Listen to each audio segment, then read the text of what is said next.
podcast de Ondas Teológicas. Ondas Teológicas. El hombre y lo divino, de María Zambrano. El nacimiento de los dioses. Una cultura depende de la calidad de sus dioses y de la configuración de lo divino haya tomado frente al hombre, de la relación declarada y de la encubierta, de todo lo que permite se haga en su nombre y aún más de la contienda posible entre el hombre, su adorador, y esa realidad, de la exigencia y de la gracia del alma humana a través de la imagen divina se otorga a sí misma. ¿Cómo han nacido los dioses y por qué? ¿Podría el hombre haberse pasado sin ellos? ¿O es la necesidad humana la que insaciable se hace surgir manteniéndose escondida para aceptarlos después como algo que ha encontrado sobre y aún en contra de sí mismo? Los dioses persiguen al hombre con su gracia y su rencor. Es su primera característica. Solo en esa madurez en la que se insinúa la decadencia de una era, los dioses aparecen impasibles, indiferentes al hombre. En el caso de que ya haya dioses, no se ocupan para nada de los hombres, decía Lucrecio en La desolación de la cultura greco-romana. Para esta conciencia vigilante, los dioses estaban ya muertos. Mas cuando los dioses aparecen, se hacen sentir ante todo porque se ocupan mucho, tal vez demasiado, de los hombres. Es como un delirio de persecución que los hombres padecen. En lo más hondo de la relación del hombre con los dioses anida la persecución. Se está perseguido sin tregua por ellos. Y quien no sienta esa persecución implacable sobre y alrededor de sí, enredada en sus pasos, mezclada en los más sencillos acontecimientos, decidiendo y aún dictando los sucesos que cambian su vida, torciendo sus caminos, latiendo enigmáticamente en el fondo secreto de su vida y de la realidad toda, ha dejado en verdad de creer en ellos. Y sabido es cuán fácilmente se transmuta la actitud persecutoria de un hombre hacia un Dios en su adoración más ferviente. Y es que la relación inicial, la primaria, del hombre con lo divino, no se da en la razón, sino en el delirio. La razón encauzará el delirio en amor. Un delirio de persecución. La medicina moderna, psicológica, tanto más que fisiológica, hunde su mirada en este delirio, que hoy vuelve a asolar el mundo. Y lo cierto es que cualquiera que sea su configuración, su motivación aparente, su lucha con lo divino, no anda lejos. El dominio de la psiquiatría coincide con el dominio de lo sagrado, lo divino no revelado aún. Y a la luz de este delirio, el más implacable de todos, podríamos ver cómo lo que más tarde va a ser nombrado Dios se hace sentir al hombre y que declara y denuncia acerca de la condición de la vida humana. Que se dé vida. ¿Es eso? Que alguien es ese cuya vida se siente oprimida por los dioses, cuando no los hay todavía. ¿A qué crearlos? Si se les ha creado, debe ser por algo ineludible. Es sin duda el aspecto primario original de la tragedia, que es vivir humanamente. Pues antes que entrar en lucha con otro hombre, y más allá de esa lucha, aparece la lucha con ese algo que más tarde, después de un largo y fatigoso trabajo, se llamarán dioses. En su situación inicial, el hombre no se siente solo. A su alrededor no hay un espacio vital, libre, en cuyo vacío puede moverse, sino todo lo contrario. Lo que se rodea está lleno y no se sabe de qué, mas podría no necesitar saber de qué está lleno eso que le rodea. Y si lo necesita es porque se siente diferente, extraño. No se lo pregunta tampoco, hasta llegar el momento en que pueda preguntar por lo que le rodea. Aún le queda largo camino por recorrer, pues la realidad le desborda, le sobrepasa y no le basta. No es realidad, es visión lo que le falta. Su necesidad inmediata es ver que esa realidad desigual se dibuja en entidades, que lo continuo se dibuja en formas separadas, identificables. Al perseguir lo que le persigue, lo primero que necesita es identificarlo, pues quizás no sea necesario decir que el delirio de persecución obliga a perseguir y quien lo padece no sabe. No puede discernir si persigue o es perseguido. Su conducta observada desde afuera es la de quien persigue, pero él va arrastrado, inconsciente de su acción.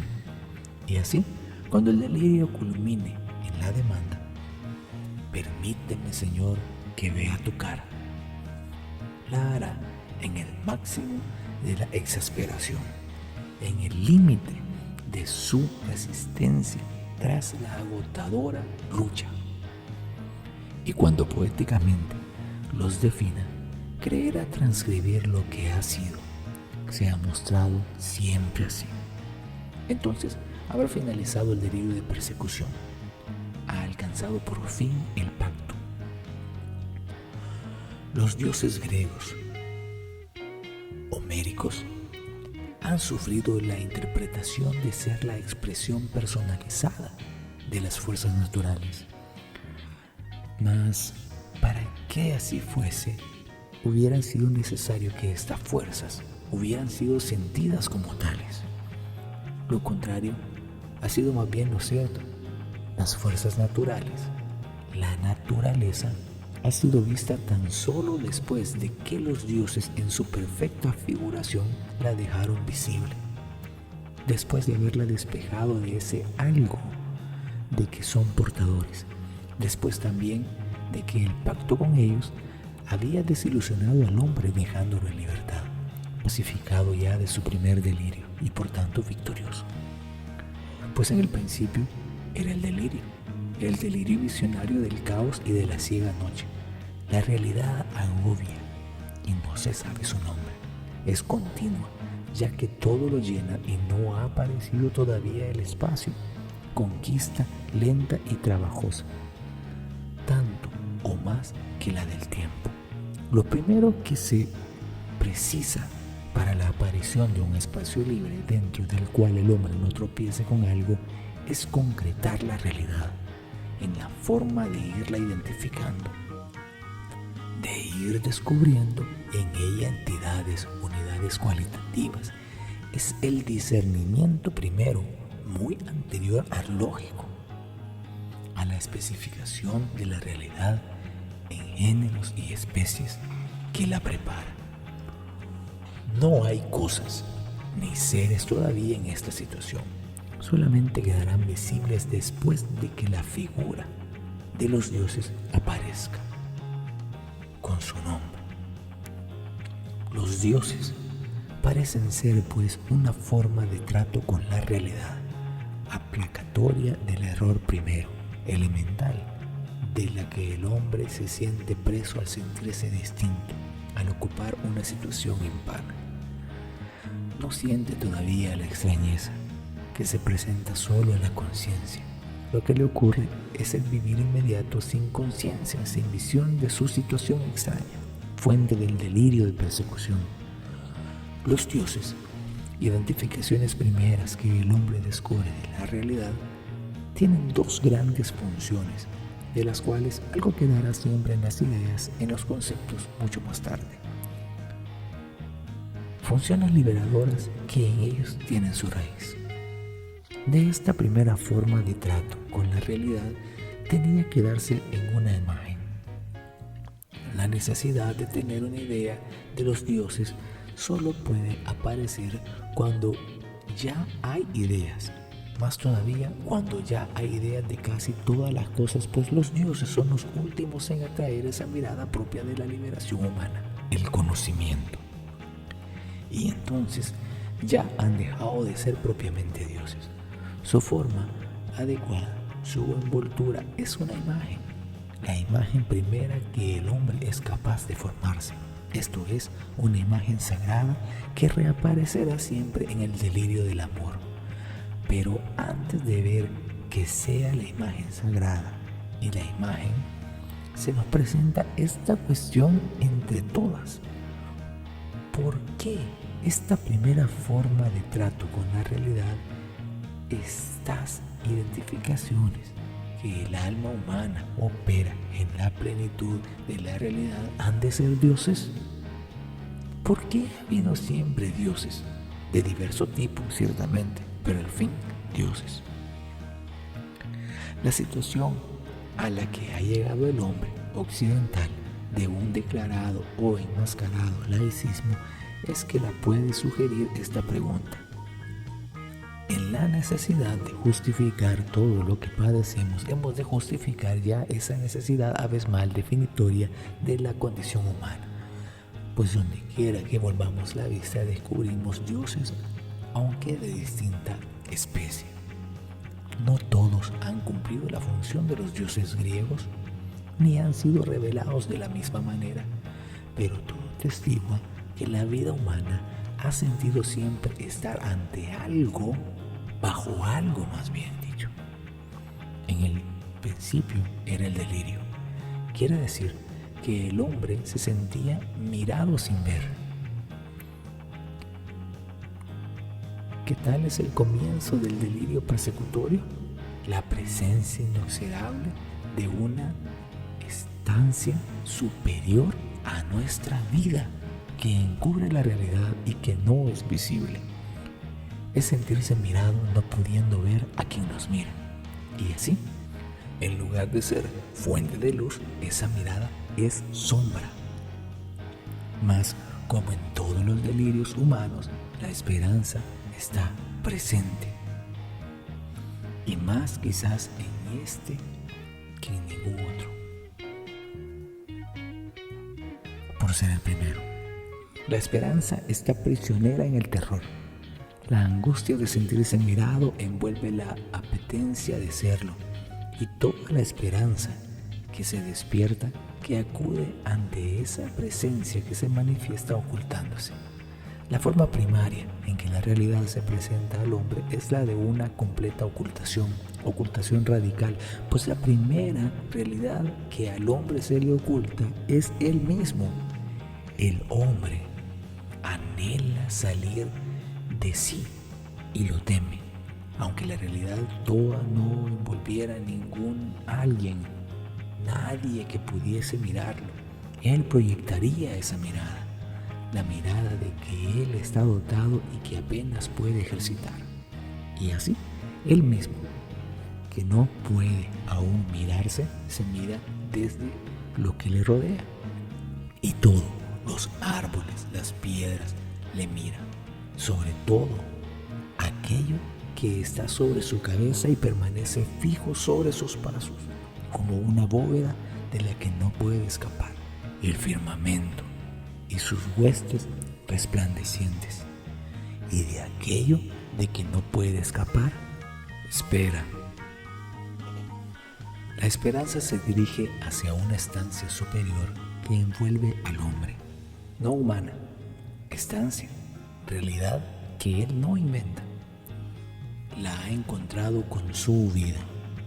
De ahí que siempre haya habido dioses en una u otra forma. Los dioses pueden haber sido inventados, pero no la matriz de surgido un día. No ese fondo último de la que ha sido pensado después y traducido del pensado como ens realismos, de la cual emana el carácter de todo lo que es real. La realidad no se le ha dado al hombre como una cualidad de las cosas, según se ha llegado a formular y plantear el problema del conocimiento. ¿Es posible el conocimiento de objetos reales? La realidad hecha problema en la filosofía posterior a Kant ha hecho que se llegue a creer la realidad como una condición, modo de ser de algunas cosas, mas la realidad como se presenta en el hombre que no ha dudado, en el hombre que no ha entrado todavía en conciencia y aún mucho antes en el hombre en el estado más original posible, en el que crea e imita a los dioses. La realidad no es atributo ni cualidad que le conviene a cosas y otras no. Es algo anterior a las cosas. Es una irradiación de la vida que emana de un fondo de misterio. Es la realidad oculta, escondida, corresponde a lo que hoy llamamos sagrado. La realidad es lo sagrado y solo lo sagrado la tiene y la otorga. Lo demás le pertenece. Somos propiedad de los dioses, decía todavía en el siglo IV Theognis de Mégara. Y es preciso recordar cómo en las viejas culturas, cuyos rastros se conservan hoy en la mente de algunos pueblos al margen de la civilización, todo color, todo ser viviente, animal o planta, las piedras, lo que nosotros civilizados llamamos cualidades, colores, perfumes, pertenece a un Dios. Saber para estas gentes es conocer a qué Dios pertenecen las diferentes clases de seres, de cosas y de cualidades. Todo tiene un dueño. Y es preciso imaginar que tal creencia no se ha formado posterior al descubrimiento de los dioses, sus dueños, sino que la ha precedido. Se ha debido sentir detrás de cada especie de cosas que no han de coincidir precisamente con las nuestras. Es por la mente que aludían a alguien, a un dueño, a un... También el hombre, lejos de sentirse libre, se sentía poseído, esclavo, sin saber de quién, porque había mirado y perseguido. Detrás de lo sagrado se prefiguran un dueño y poseedor. Max Scheler, en El puesto del hombre en el cosmos, describe la situación del hombre como la de alguien que no tiene un espacio propio en medio de casa.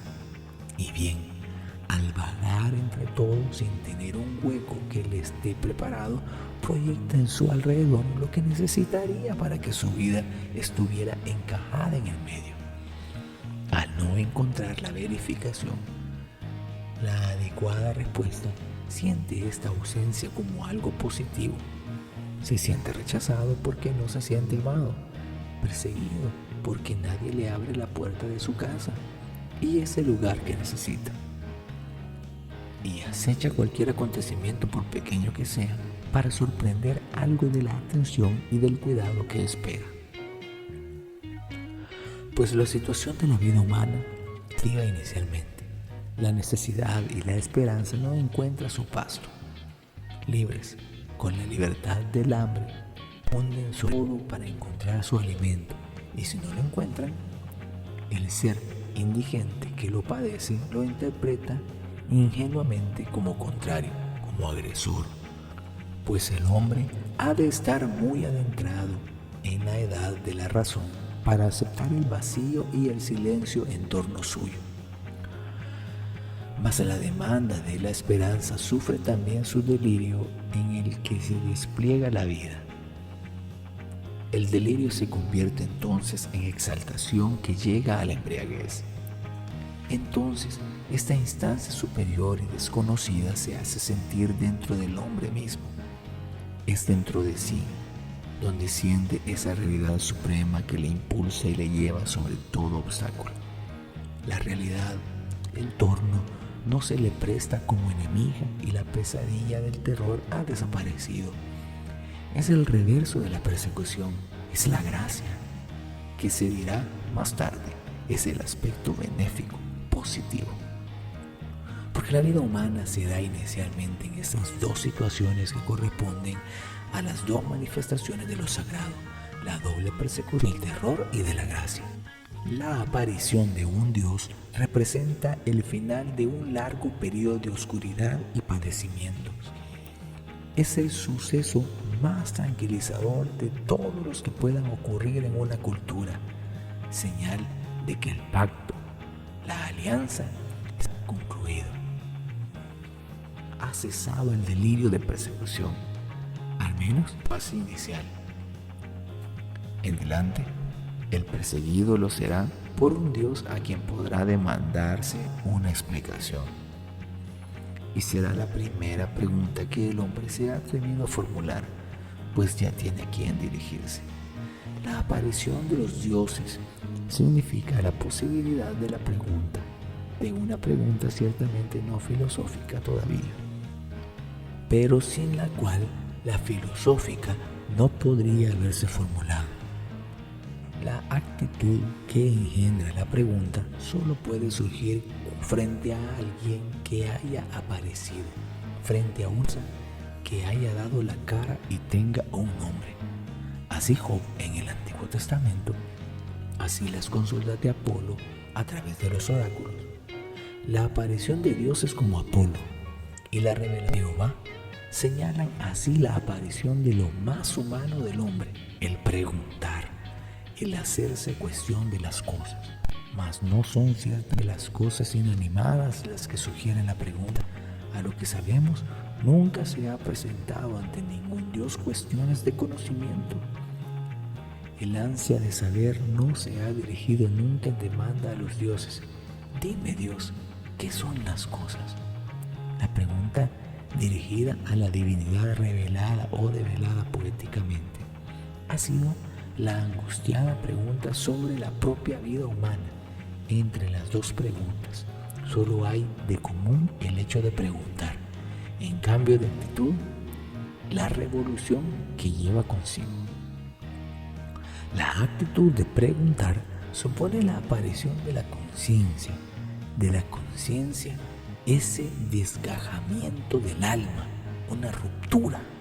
Es el primero que se imagina haya dado origen a la conciencia, siguiendo el hilo de esa nostalgia del paraíso perdido y de la edad de oro.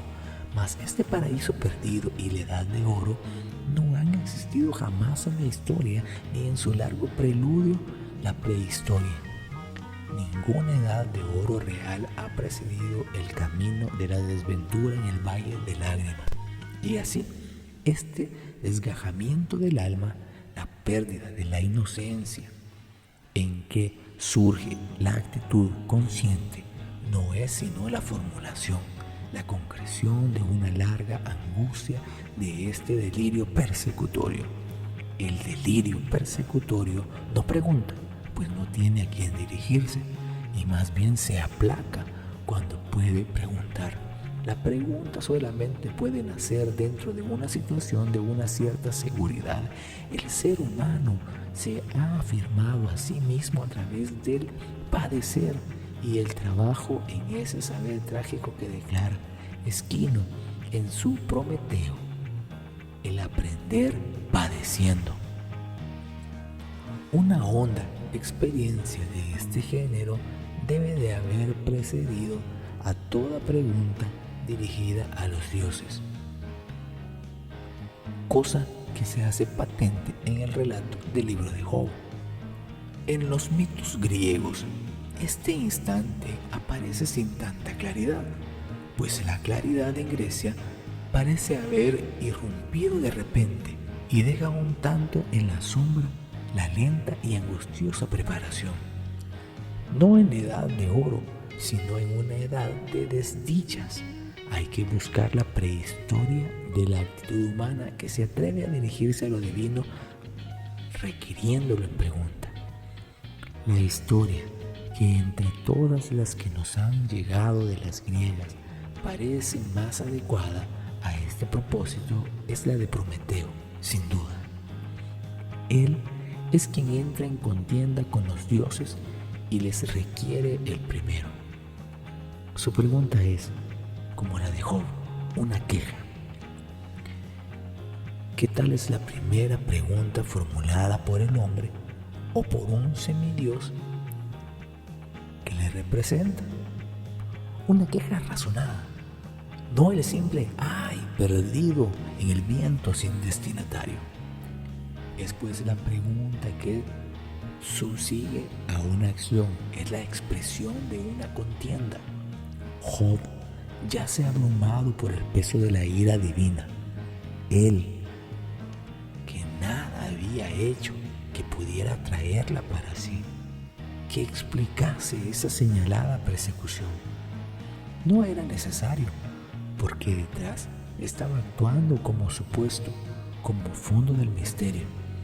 El libro del Génesis, la historia de la creación del hombre y de su rebeldía, de su salida de la nada. Bastaba, pues, recordarle su condición. Mas Prometeo no era un hombre, era un titán, revelado a favor del hombre, era un valedor. Su existencia y su acción parecen llenar un vacío, un abismo de la injusticia dejado por los dioses entre la situación de la vida divina y la de los hombres. De una parte, el privilegio, de otra, la pobreza que asemeja una desposesión. Frente a los dioses, el hombre no era inferior en rango por razones de ser, que aún no lo había, sino un desposeído, como si los dioses, aprovechando una coyuntura favorable, hubieran tomado todo para sí, la inmortalidad y el presente, o contrariamente, como si en un instante de descuido hubieran permitido alzarse a una criatura a la que no habían de hacer la menor donación. La razón humana, el hombre, ni siquiera podía pedirla en su absoluto desvalimiento.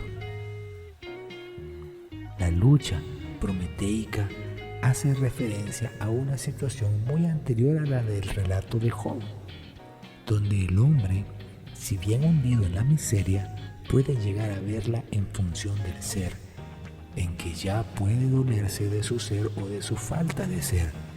Has permitido que nazca en la iniquidad. Es un grito de un ser que se siente y que sabe y que reclama lo que a él le debería ser concedido. Es la queja larva que tiene ya conciencia para dolerse de su ser a medias. El hombre, antes de la acción de Prometeo, no podía dolerse de sí, acuciado por la necesidad, el destino, la incertidumbre. No podían presentarse ante su conciencia sumergida en un ser desposeído del todo. Habían nacido hombres en un mundo que no les esperaba, y sin la acción de Prometeo, la existencia misma del hombre no hubiera podido establecerse.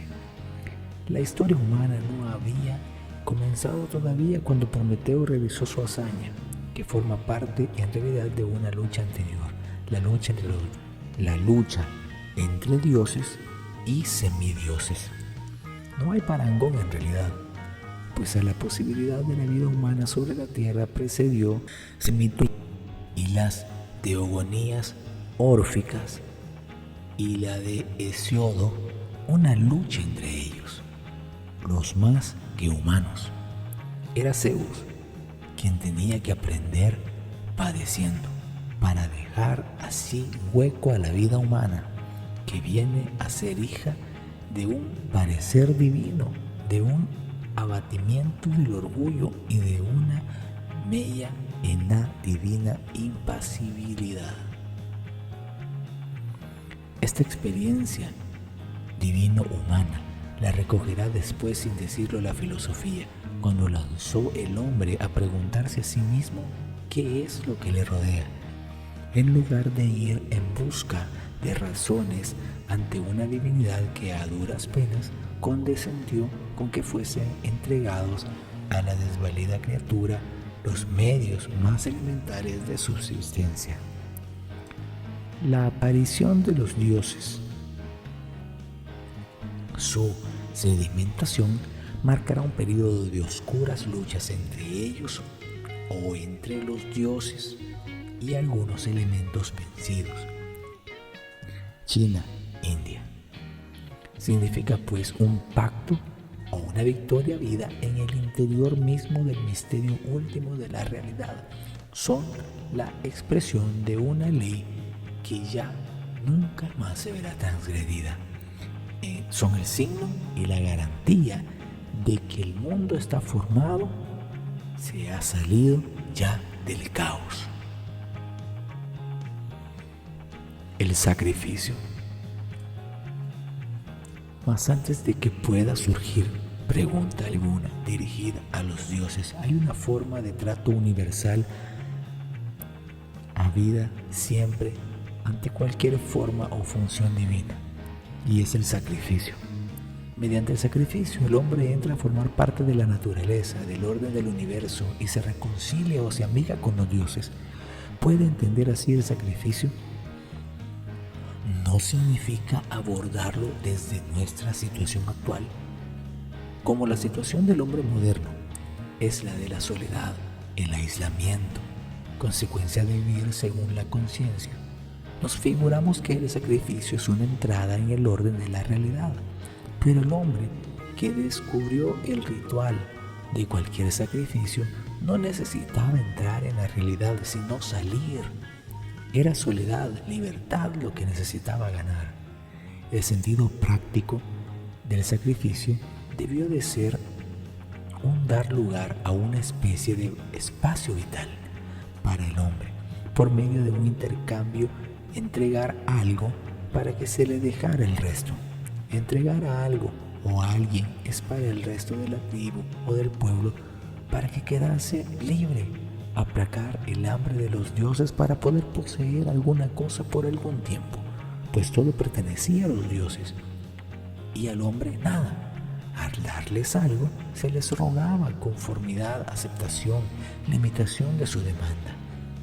Sin el sacrificio, el hombre hubiera permanecido encadenado siempre a la realidad habitante de las entidades divinas. La función del sacrificio era múltiple, pero tenía principalmente un fin: suscitar una manifestación. Los dioses siempre están presentes, pero no se les ve, no se dejan ver. Aún podríamos decir que una de las características de las divinidades es no dejarse ver, de lo cual se conserva el rastro en aquella pasión del alma humana que revive la larga pasión prehistórica frente a lo sagrado, que es el amor.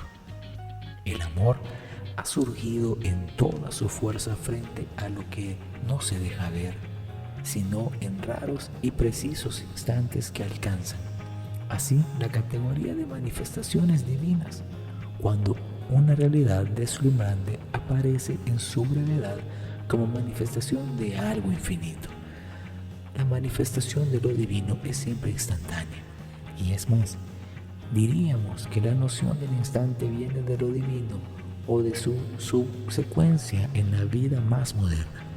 La felicidad, los raros instantes de felicidad equivalentes en la vida meramente humana a los instantes marcados por la aparición de los dioses, cuando al fin, cediendo al sacrificio, se dejaban ver. De todo ello hay cumplida huella en la pasión amorosa que en tanto puede ilustrarnos acerca de la prehistoria de la vida humana, del padecer y del actuar del hombre frente a sus divinidades semi-escondidas. Al instante, la unidad cualitativa del tiempo, que tal cosa es un instante, está caracterizado por consumir apenas nada, lo mínimo en el tiempo sucesivo en el que se puede medir, o más bien por escapar en gracia a su cualidad extraordinaria, a la cantidad, el tiempo que se mide. Un instante puede ser un segundo de nuestros veloces relojes, puede ser, debe haber sido, muchas horas y hasta días y noches del tiempo solar. Todavía el lenguaje lo dice en castellano: se me fue en un instante, porque el instante, cuando acaba de pasar, es la sensación de que se ha escapado, pues en verdad algo que parecía estar ahí para siempre, que llenaba con su presencia la totalidad de nuestra alma, ha desaparecido de pronto sin que lo podamos retener. Tal es el instante, un tiempo en el que el tiempo se ha anulado, en que se ha anulado su transcurrir y su paso, y que por tanto no podemos medir sino externamente y cuando ha transcurrido ya por su ausencia. El instante no podría aparecer si no fuera la manifestación de lo divino, algo que borra la inmediatez, cualquiera que ésta sea, y hace surgir en su vacío otra realidad distinta en cualidad. Realidad distinta que cualitativamente y más tarde, en las religiones ya decantadas, será tenida como la realidad verdadera. Será aceptada como lo más verdadero cuando la idea de verdad funcione en la mente humana. Antes de que la noción de verdad haya aparecido, no podrá evidentemente ser así, mas en su cualidad estará la base de lo que más tarde será reconocido como verdadero dentro de una religión y aún fuera de ella. Lo que aparece en el instante es la preverdad. El sacrificio es el acto o la serie de actos que hacen surgir este instante en que lo divino se hace presente. Es la llamada, diríamos, la coacción dirigida sobre esa realidad escondida para que aparezca. No es una palabra, sino ante todo una acción en la cual la palabra juega su papel. La palabra funciona no como el carácter que ha adquirido en los tiempos racionalistas de ser la anunciación de algo, es decir, de un sujeto, en el fondo, un juicio. Es una mezcla que diríamos de súplica y combinación. Tienen un carácter ejecutivo difícil de concebir.